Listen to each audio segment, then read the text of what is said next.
real quick video that I want to put out again on my thoughts of coming from agenda. Kind of it almost upsets me. There is a brand called Dope something, or I don't know if it was Dope Apparel or something. The first glaring thing that comes screaming in my head is the name of the brand. Now this is not like if you know those guys or you have had a brand that had dope in it. It's not a dig. The point of it is that it's such a common, kind of cool word to use, and I guarantee that they don't have the trademark for that.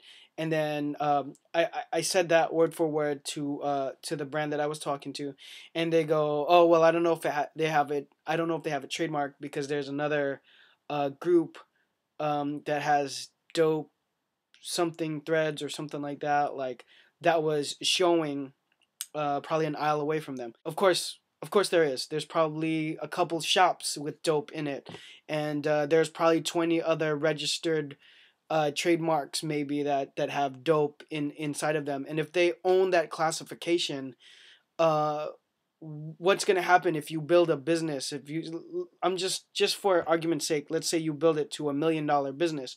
Well, the person that owns the actual trademark, I mean, they could definitely say you were, inhibiting their brand or building upon a brand that had the same likeliness. And if they own that classification, like what are you gonna do? Like they definitely have a case for you to either owe them money or just get into a really bad legal battle.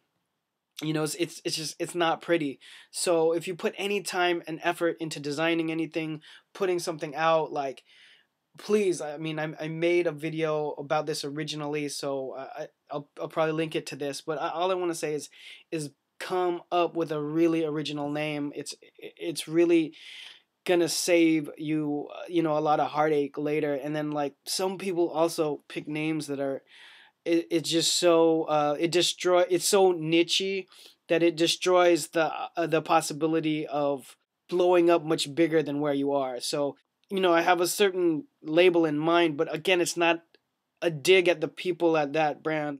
Say you do your city, like San Diego clothing.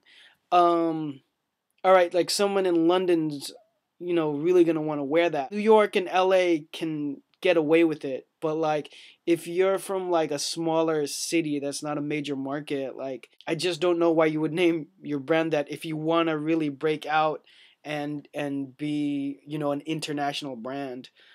So think about that when you're, originality in your name is really important, and think long term about it. Think legally about it. It's important for the future of your brand. So before you put any time and effort into really building something, make sure you have thought of that, in the very beginning. Hope that helps. I just had to kind of rant that out and put that out there. Any more questions and comments, you already know, drop them below.